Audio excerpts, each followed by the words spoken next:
আপুনি যে শনিক যে ভয় কৰে, বহুতে শনিৰ নাম শুনিলেই বহুত ভয় পাই যায়। শনি বেয়া হৈছে, শনিৰ চাতি আৰম্ভ হৈছে, শনিৰ কাৰণে মোৰ এইবিলাক অৱস্থা, শনিয়ে মোক এৰা দিয়া নাই, শনিৰ দুৰ্দশাৰ পৰা মই মুক্তি পোৱা নাই। গতিকে এই যে শনি, আচলতে শনি নহয়, শনি হৈছে আপোনাৰ ঘৰৰ বৃদ্ধ পৰিয়ালৰ বৃদ্ধ লোকসকল, যিসকল আপোনাৰ পিতৃ মাতৃ হ'ব পাৰে বা আপোনাৰ ঘৰৰ ককা দেউতা হওক, আইতা হওক, তেওঁলোকে কিন্তু শনিৰ ৰূপ। যিসকল বৃদ্ধ তেওঁলোকে শনিৰ ৰূপ। আৰু সেই শনিৰ স্বৰূপক আমি সদায় কি কৰিব লাগে? তেওঁলোকক সন্তুষ্ট কৰিব লাগে। আপুনি প্ৰতিদিন এবাৰ হ'লেও সুধিব, ভালে আছানে তোমালোকে? তোমাৰ কিবা প্ৰয়োজন আছেনে? কিবা মেডিচিনৰ প্ৰয়োজন আছেনে? কিবা খাবা নেকি? মাত্ৰ সেইখিনি মাত যদি আপুনি মৰমেৰে দিয়ে প্ৰতিদিন এবাৰ, তেওঁলোকৰ যি অন্তৰৰ আত্মাৰ পৰা যি আশীৰ্বাদ ওলাই আহে, সেই আশীৰ্বাদ পাই আপোনাৰ জীৱন ধন্য হ'ব। গতিকে আমি আমাৰ পিতৃ মাতৃ হওক বা আমাৰ ককা দেউতা হওক, আইতা হওক, তেওঁলোকক আমি খুব মৰম কৰিব লাগে। আৰু তেনেহ'লে আমি শনিৰ যি কৃপা দৃষ্টি সেয়া বৰ্ষিত হ'ব ঘৰখনত। পৰিয়ালত বৃদ্ধ পিতৃ মাতৃয়ে কষ্ট পায় বা লাঞ্ছিত হয়, যিখন পৰিয়ালত পিতৃ মাতৃয়ে কষ্ট পায় বা লাঞ্ছিত হয়, তাত কিন্তু অত্যন্ত ভয়াৱহ কুদৃষ্টি শনিয়ে প্ৰদান কৰে আৰু তেওঁ অত্যন্ত কুদৃষ্টিৰে দণ্ডিত কৰে। যি দণ্ড দিয়ে, সেই দণ্ড কিন্তু অত্যন্ত ভয়াৱহ। গতিকে সদায় ইয়াৰ কাৰণে আপুনি চেষ্টা কৰিব যাতে প্ৰব্লেমবিলাক নোহোৱা হয়।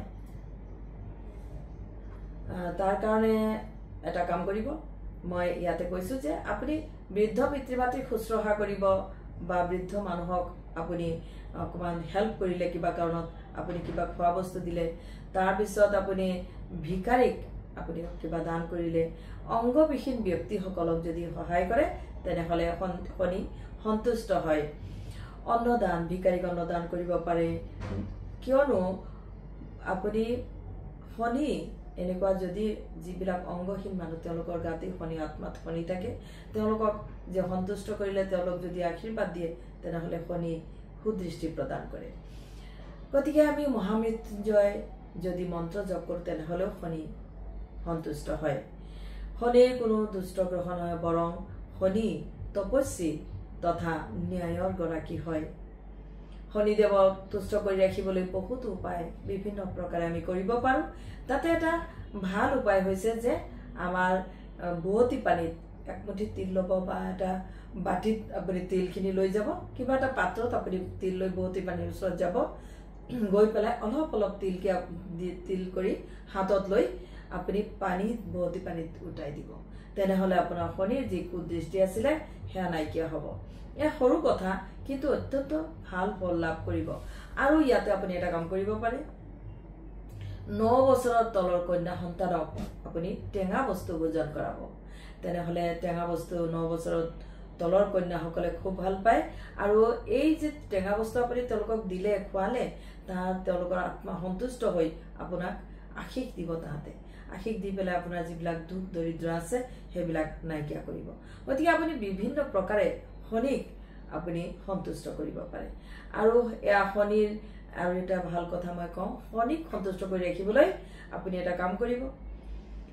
শনি যিবিলাক মানুহৰ শনি অশুভ, তেওঁলোকে নিজৰ চলন ফুৰণ বা নিজৰ ব্যৱহাৰ শান্ত কৰি ৰাখিব, নিজক সৌম্য কৰি ৰাখিব, নিজক যিমান পাৰে শান্ত কৰিব, সদায় খং ৰাগৰ পৰা মুক্তি হ'ব। তেনেহ'লে শনি বা ৰাহু বা কেতু যিবিলাক পাপগ্ৰহই নহওক, সেয়া আপোনাৰ শুভ ফল প্ৰদান কৰিব। যিয়ে নহওক, এইবাৰ ৰাশিফল ক'বলৈ লৈছোঁ। প্ৰথমতে মেষ ৰাশিৰ কথা কওঁ। জ্ঞানীৰ সংগ লাভ, মিষ্ট ভোজন তথা বস্ত্ৰ লাভ হ'ব পাৰে, দীঘলীয়া যাত্ৰাৰ সিদ্ধান্ত হ'ব পাৰে, লগতে পৰিয়ালত নতুন কামৰ শুভাৰম্ভ হ'ব পাৰে। বেঙুনীয়া ৰং আৰু 3 সংখ্যা ব্যৱহাৰ কৰিব। এইবাৰ বৃষ ৰাশি বিদ্যাৰ্থীসকলে আৱেগ নিয়ন্ত্ৰণ কৰি লগতে মান প্ৰতিষ্ঠা বজাই ৰাখিবলৈ যত্ন কৰিব। দাম্পত্য জীৱনত পত্নীৰ সৈতে সুমধুৰ সম্পৰ্ক বনাই ৰাখিবলৈ যত্ন কৰিব। আজি শুভ ৰং নীলাবৰণ, শুভ সংখ্যা 2 হ'ব। এইবাৰ মিথুন ৰাশি সমাজ সেৱাৰ লগতে কাম কাজত সফলতা লাভ কৰিবলৈ সক্ষম হ'ব। অনিষ্ট প্ৰয়াসত বাধা তথা সন্তান বা ভাই ভনীৰ পৰামৰ্শত আৰ্থিক দিশত শুভ ফল লাভ কৰিব। আজিৰ শুভ ৰং সোণবৰণ আৰু শুভ সংখ্যা 5 প্ৰয়োগ কৰিব। এইবাৰ কৰ্কট ৰাশি আৰ্থিক ক্ষতিৰ লগতে বন্ধু বিৰোধ হ'ব পাৰে, কিন্তু ব্যৱসায়ী লোকৰ আৰ্থিকত উন্নতি হ'ব। গৃহ নিৰ্মাণৰ প্ৰচেষ্টা সফল হ'ব। বিদ্যাৰ্থীসকলৰ দিনটো মজলীয়া হ'ব আৰু শুভ ৰং হালধীয়া, শুভ সংখ্যা 2 ব্যৱহাৰ কৰিব। এইবাৰ সিংহ ৰাশি ব্যৱসায়ী লোকে নতুন প্ৰকল্প ভাবি চিন্তি হাতত ল'ব। সন্তান বা পত্নীৰ স্বাস্থ্য সম্পৰ্কে চিন্তা হ'ব পাৰে। দিনটোৰ শেষৰ ভাগত কোনোবা শুভাকাংক্ষী ব্যক্তি সহায় লাভ কৰিব। শুভ ৰং গেৰুৱা, শুভ সংখ্যা 3 হ'ব। এইবাৰ কন্যা ৰাশি অহেতুক ব্যয় হ'ব পাৰে, সেয়েহে লেনদেনতো সতৰ্ক হৈ থাকিব। অস্থায়ী কৰ্মত যুক্ত লোকসকলৰ সুখবৰ প্ৰাপ্তিৰ যোগ আছে। স্থায়ী কৰ্ম হোৱাৰ যোগ আছে, সেয়েহে আজি ইতিবাচক মন লৈ দিনটোৰ শুভাৰম্ভ কৰিব। ভাই ভনীৰ স্বাস্থ্যত চিন্তা হ'ব পাৰে। আজিৰ শুভ ৰং পীতবৰণ আৰু শুভ সংখ্যা 2 হ'ব।